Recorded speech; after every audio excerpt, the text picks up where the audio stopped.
Welcome to Aakash GS classes. Aakash GS classes में आपका स्वागत है दोस्तों।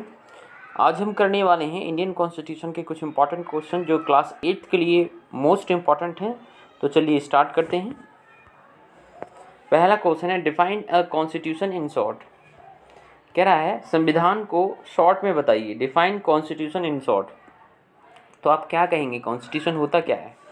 अ constitution helps serves as a set of rules and principles that all person in a country can agree upon as the basis on way in which they want the country to be governed।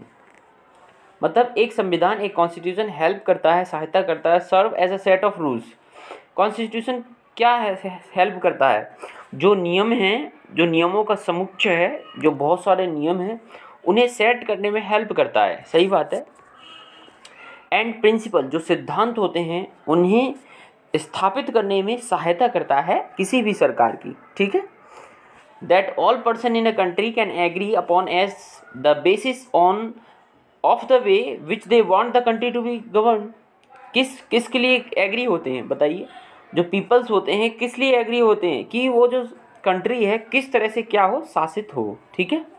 अब इसको हम ऐसे समझेंगे। आपको पता है ना basic fundamental rights, जो आपके जो फंडामेंटल राइट्स हैं, मौलिक अधिकार हैं, जो आर्टिकल 12 to 35 हैं, उनमें आपको क्या है, एक आपको मैं अगर ले लूँ, right against the exploitation, right against the exploitation, शोषण के विरुद्ध अधिकार, ये आपका मौलिक अधिकार है। सपोज करो ये तो राइट अगेंस्ट द एक्सप्लॉयटेशन है।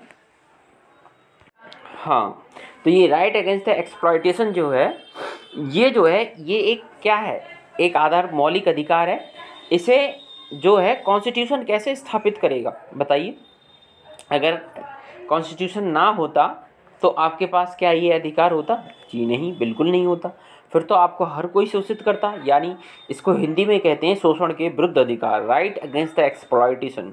तो आपका शोषण कोई भी करता, और जो शोषण होता है वो एक्सप्लॉयटेशन जो होता है वो इकोनॉमिकली भी होता है, इकोनॉमिकली भी होता है। ठीक है।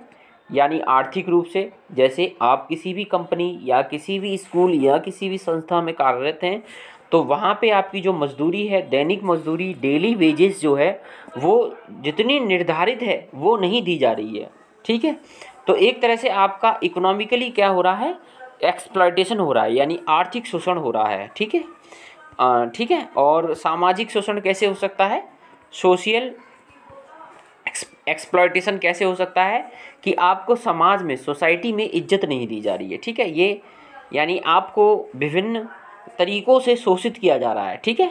बहुत सारे गलत शब्दों के द्वारा ये होता है समाज में शोषण। ठीक है। बाकी इतना काफ़ी है, ये क्वेश्चन आप इतना तैयार कर लीजिए, काफ़ी है। Thank you very much. अब नेक्स्ट क्वेश्चन करते हैं इसका दोस्तों। नेक्स्ट क्वेश्चन है व्हाट इज़ रिसोर्स कंजर्वेशन। ठीक है। ये क्वेश्चन और कर लेते हैं, रिसोर्स कंजर्वेशन होता क्या है? तो रिसोर्स कंजर्वेशन क्या होता है, ये ज्योग्राफी का क्वेश्चन है। ये कुछ बच्चों ने डिमांड की थी इसलिए मैं डाल दे रहा हूँ। ये सर एक क्वेश्चन समझाइए, रिसोर्स कंजर्वेशन होता क्या है?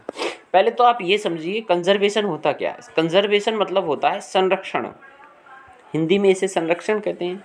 और संरक्षण मतलब किसी भी चीज़ को भली भांति, है ना, ठीक प्रकार से, अच्छी तरह से उसे संयोजित करना, जिससे फ्यूचर में हम उसका यूज कर सकें। यही तो कंजर्वेशन होता है। ठीक है बच्चों। तो इसको कैसे समझेंगे? तो रिसोर्स मतलब क्या होता है? संसाधन। ऐसे समझो, इसको तोड़ तोड़ के समझो। संसाधन क्या होते हैं? रिसोर्स क्या होते हैं? जो इंसान का काम आसान कर दे वही रिसोर्स है। ऐसे सोचो, जैसे गर्मी लग रही है, फ़ैन चालू किया। फ़ैन क्या है? एक रिसोर्स है, जिसे आर्टिफिशियल रिसोर्स कहेंगे, और जिसे ह्यूमन ने बनाया है, इंसान ने बनाया है।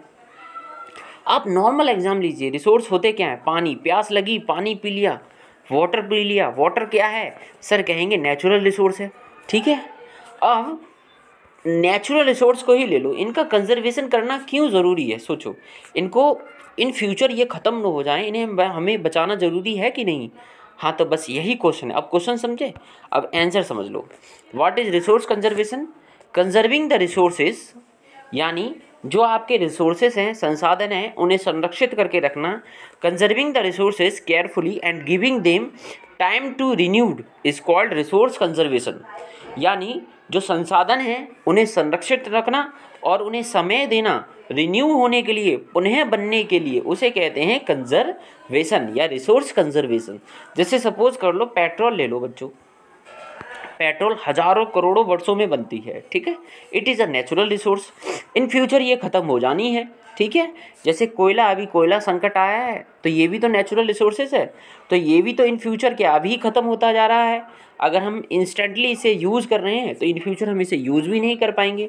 तो ये होता कैसे है कि जो जीव होते हैं या जो ऑर्गेनिज्म होते हैं, ये समझ लो, या जो स्पीसीज़ होती हैं बहुत सारियाँ, या पेड़ समझ लो, पेड़ पौधे, ट्रीज़ और ऑर्गेनिज्म जितने भी जो होते हैं, ये ना ख़त्म होके, या ऐसे समझ लो ये जैसे पेड़ काट दिया मैंने तो वो ज़मीन के अंदर दब गया हजारों करोड़ों वर्षों तक, और एक गहराई एक निश्चित होनी चाहिए, गहराई में ये दबे रहे, बहुत सारी गहराई में जीव और पेड़ पौधे दबे रहे, और उन पर हाई टेम्परेचर और हाई टेम्परेचर और हाई प्रेशर के थ्रू ये जो है ये किस में बदल गए, रिसोर्सेज में कन्वर्ट हो गए। वैसे इनको फॉसिल्स कहते हैं। क्या कहते हैं? फॉसिल्स, मतलब जीवाश्म, जीवों के अंश, ठीक है। यही आपके नेचुरल रिसोर्सेज में कन्वर्ट हो जाते हैं जो फॉसिल्स होते हैं, ठीक है। थैंक यू वेरी मच दोस्तों।